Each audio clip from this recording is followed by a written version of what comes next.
ସନ୍ଧ୍ୟାରେ ବୁଲୁ ବୁଲୁ ଚାହା ପିଇବାକୁ ଟିକେ ଇଚ୍ଛା ହେଲା। ଆମେ ଚାଲିଲୁ ଚାହା ପିଇଟେ ଗଲାବେଳେ ବାଟରେ କ୍ଲକ୍ ଟାୱାରଟି ପଡ଼ିଗଲା। କ୍ଲକ୍ ଟାୱାରକୁ ପାରେଇକି ଆମେ ଚାହା ଦୋକାନ ଆଡ଼ିକି ଗଲୁ। ଚାହା ଦୋକାନରେ ପହଞ୍ଚିଗଲୁ।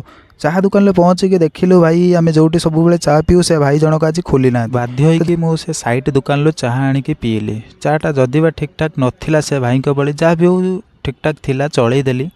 ତ ଆପଣମାନେ ମୋତେ କମେଣ୍ଟରେ କୁହନ୍ତୁ ଆପଣମାନେ ସବୁ ଚାହା ପିଅନ୍ତି ତ ସନ୍ଧ୍ୟାବେଳେ? ଚାହା ପିଇ ସାରିଲା ପରେ ଜଣେ ଭାଇ ଏଠି ଗୋଟେ ଲୋକେସନ୍ ପଚାରିଲେ। ତାଙ୍କୁ ତ ମୁଁ କହିଦେଲି ଭାଇ ଏଇ ଜାଗାରେ ତୁମେ ଯାଅ ବୋଲି। ତ ସେ ଯାହା ବି ହେଉ ସେ ଭାଇ ଜଣଙ୍କୁ ଲୋକେସନ୍ଟି କହିଦେଇ ମୁଁ ଏବେ ପଳେଇ ଆସିଲି। ଗଲାବେଳେ ବାଟ ଟିକେ ଷ୍ଟାଇଲ୍ ମାରିକି ଚୁଟି ଟିକେ ଆଉଁସି ଦେଲି। କାହିଁକିନା ଆପଣମାନେ ତ ଜାଣିଥିବେ ପୁଅ ପିଲାମାନେ କ୍ୟାମେରା ସାମ୍ନାରେ ରହିଲେ ସବୁବେଳେ ଚୁଟି ହିଁ ଆଉଁସନ୍ତି, ତା ଛଡ଼ା ଆଉ କିଛି କରନ୍ତିନି। ଝାଡ଼ି ସାରିଲା ପରେ ସେ ଯେଉଁ କଟକରେ ଯେଉଁ ଲାଇଟ୍ ଗୁଡ଼ା ଦେଖିଲି, ଭାଇ ମନ ଭରିଗଲା। ଲାଇଟ୍ର ଯେଉଁ ରାତିରେ ଯେଉଁ ବୁଲିବୁ ମଜା ସେ ଆଉ କିଛି ନାହିଁ। ନାଇଟ୍ ଭିଉ ଭାଇ, ନାଇଟ୍ ଭିଉ କଟକରେ ନାଇଟ୍ ଭିଉ ଆଉ କେଉଁଠି ନାହିଁ। ତ ଯାହା ବି ହେଉ ଏଇଠୁ ରଖିଲି ମୁଁ ମୋ ମିନି ବ୍ଲଗ୍।